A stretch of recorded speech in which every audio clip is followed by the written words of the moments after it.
अस्सलाम वालेकुम नाजरीन, मैं हूं परवेज इकबाल। नॉर्वे इस हफ्ते कोरोना पाबंदियों में नरमी का तीसरा दौर शुरू होगा, वजीर आजम ने तस्दीक कर दी। स्वीडन के वजीर आजम के खिलाफ हद में एतमाद के वोट का खतरा बढ़ रहा है, जिसके बाद स्वीडन की हुकूमत बहरान का शिकार हो गई है। डेनमार्क की हुकूमत ने 1 जुलाई से तमाम मेलों में 5,000 अफराद को शिरकत की इजाजत दे दी है। हालैंड के वजीर आजम आज एक अहम प्रेस कॉन्फ्रेंस करने वाले हैं। हालैंड से इत्तलात आ रही है कि चेहरे की मास्क की शर्त को खत्म और रेस्टोरेंट को आधी रात तक खुला रहने की इजाजत मिल जाएगी। पुर्तगाल की हुकूमत ने एक बार फिर वीकेंड के मौके पर लिस्बन में आने और जाने वालों पर पाबंदी आयद कर दी है, जबकि पुर्तगाल में दाखिल होने वाले 12 साल के बच्चों के लिए कोरोना टेस्ट की शर्त को खत्म कर दिया गया है। बेल्जियम की पुलिस ने उस इंसानी स्मगलर को गिरफ्तार किया है जो बरतानिया में 39 वियतनामी तारकिन वतन की स्मगलिंग में मुलव्वस था।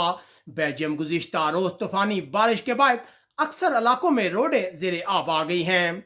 तुर्की ने यूनान की जानब से एक इमाम मस्जिद को 15 माह कैद सुनाए जाने के फैसले की मजम्मत की है, जबकि बरतानवी पायलट ने यूनान में अपनी बीवी को कत्ल करने का एतराफ़ कर लिया है। फ्रांस में आने वाले तूफान की वजह से अक्सर इलाकों में बिजली का निज़ाम दरम बरम हो गया है, जबकि 3 अफराद जख्मी हुए हैं। इलाके में 100 किलोमीटर फी घंटा की रफ्तार से हवाएं चल रही हैं।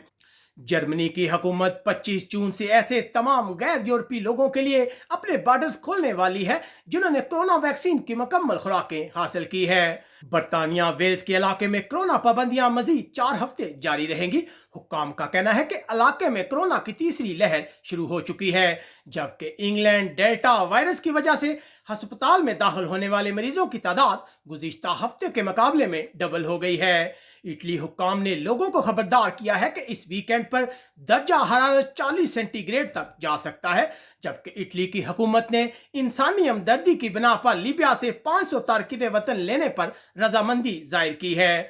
स्पेन गुज़िश्ता साल दूसरी जंग अजीम के बाद रिकॉर्ड 4,93,000 लोग हलाक हो चुके हैं, जबकि स्पेन के वज़ीर आज़म ने तस्दीक की है कि 26 जून से तमाम बैरूनी मकामात पर चेहरे के मास्क की शर्त को खत्म कर दिया गया है।